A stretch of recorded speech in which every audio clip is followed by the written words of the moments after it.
partir à 78 ans, et à partir de là, j'irai dans les hôpitaux. Et donc, vous avez pensé à des idées? Non, ça ne m'est jamais traversé l'idée. Mais on a quand même, disons, on a des petits espoirs parce que la loi cubaine permet des recours. Mais, qui souvent sont fallacieux à mon avis, mais après le procès, vous avez l'appel, et après il y a des possibilités de demande de révision de peine via plusieurs canaux. Et, alors moi je sais que pour tenir le coup, c'est peut-être aussi parce que vous avez un côté intellectuel, vous avez lu Sénèque, Proust, beaucoup de lectures et joué aux échecs. Votre fils vous a envoyé un jeu d'échecs. Oui, un jeu d'échecs électronique, et donc là j'ai fait beaucoup de progrès aux échecs, je dois dire, et en lisant Proust, Sénèque et d'autres, j'ai repris... Et vous étiez très isolé, vous vouliez rester seul. Drôlement goût à la lecture.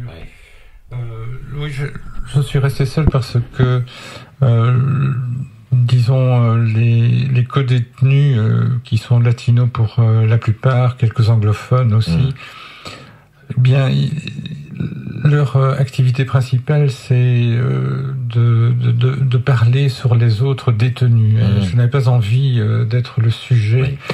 Alors, au départ, Ferdinand Simon, c'est quand même un film un peu d'horreur. Hein. Vous vous retrouvez dans une sorte de Stasi roumaine. Hein. Oui, c'est... On veut vous faire craquer. Les trois premières semaines, oui, c'est le...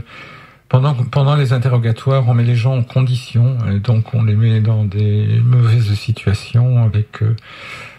4 détenus dans une salle vraiment très exiguë, avec des latrines dans un coin, un tuyau d'eau qui sert de douche, mais qui ne livre de l'eau que 2 fois par jour, donc il faut gérer tout ça.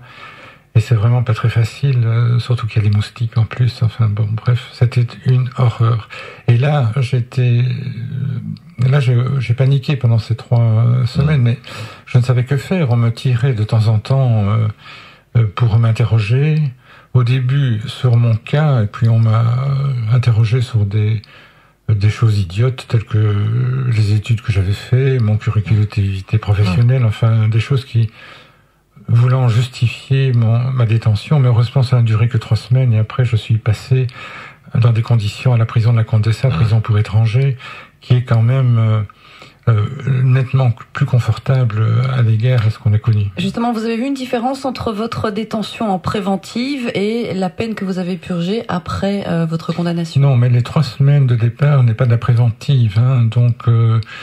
disons, ils avaient terminé ce qu'ils voulaient savoir, donc on m'a mis dans des conditions plus confortables, mais la préventive a duré quasi 9 mois, puisque mon procès n'a eu lieu qu'au mois de septembre.